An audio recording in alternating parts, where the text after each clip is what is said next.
Hello and welcome to Morningstar. Frontier markets might be tempting for growth-hungry investors with a big appetite for risk. To talk about that, today I'm joined by Rami Sidani, manager of the Schroder Frontier Markets Equity Fund. So, Rami, I'd like to start asking you if you can explain very briefly what are the main differences between emerging markets and frontier markets. The frontier market, by definition, it's just basically a notch under the emerging market status as per the MSCI classification. The common denominator among all frontier markets would be underdeveloped capital markets. These are nascent markets that are less developed than their emerging market counterpart. Perfect. And among those markets, what are the most attractive right now and why? So Vietnam by far is the largest component of the frontier universe. It represents close to 30% of the asset class. And you need to think of Vietnam, what people used to think about China for the emerging market universe 20 or 25 years ago, when China was going through its rise, recording GDP growth of 6 to 7% and acting as the manufacturing center of the world. The size of Vietnam in the asset class reflects the size of the opportunity. This is by far, I would say, the most compelling. It's an economy growing at 6 to 7%, attracting close to $30 billion in FDIs. So as the world looks for alternatives, Vietnam is emerging as a new manufacturing center attracting these FDIs. The large investments are expanding the middle class and creating a wealth effect that is highly supportive for the domestic consumption story.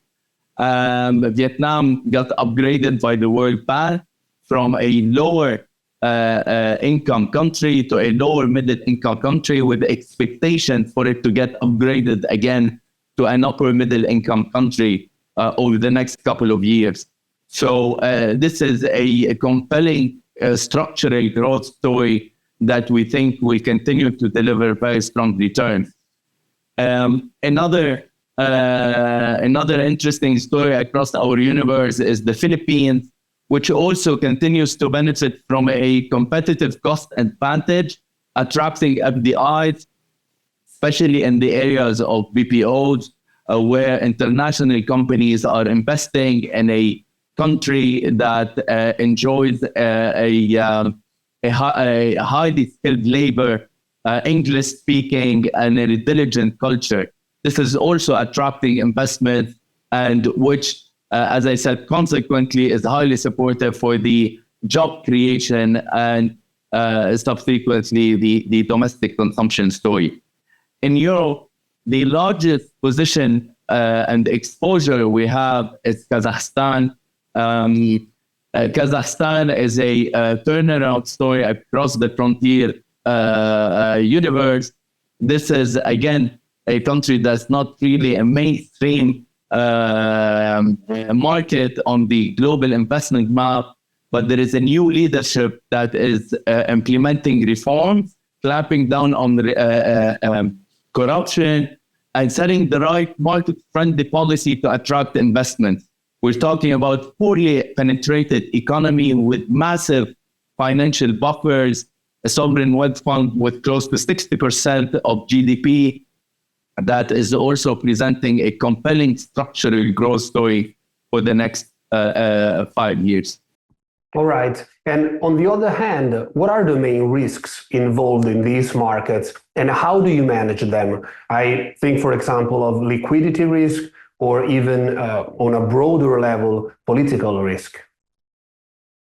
So these markets have been implementing a flurry of reforms over the past few years in order to attract investment, which, as I said, has been a very important driver to create jobs and has been a pillar for the investment case for these markets. So these reforms are key for our investment case when investing in these markets. The largest, for instance, in our universe is Vietnam. And today, Vietnam is emerging as an alternative manufacturing center for global companies, given the need to diversify away from China. So we're seeing heavy FDIs going into these markets, which, as I said, is driving economic growth. A main risk would be any slowdown or delay to implement these reforms could become potentially an impediment against the ability for these markets to attract investments and act as an alternative production center for the world, which is the trend we've been seeing over the past few years. As you rightly mentioned, these markets are smaller, they're less liquid, and accordingly, one needs to be disciplined on the size of assets that is being managed across these markets. And this is something we keep a close watch on. All right. And finally, why, in your opinion, an investor should invest in frontier markets over emerging markets? These markets, simply put, are emerging as the new manufacturing centers. They are the manufacturing centers of tomorrow. We've seen a massive rise in China over the past 30 years. Today, the world is looking for alternatives. We're seeing massive FDIs coming into these markets. We are seeing a step up as the educated new generations get into the more complex industries. These nations and these economies are no longer making solely garments, t-shirts, footwear. They are today going up the ladder of the manufacturing complexity to produce more high-tech stuff, just the more complex and more expensive items, which is creating a wealth effect that's highly supportive for the domestic consumption story. Very interesting. Thank you so much for your time, Rami. For Morningstar, I'm Valerio Baselli. Thanks for watching.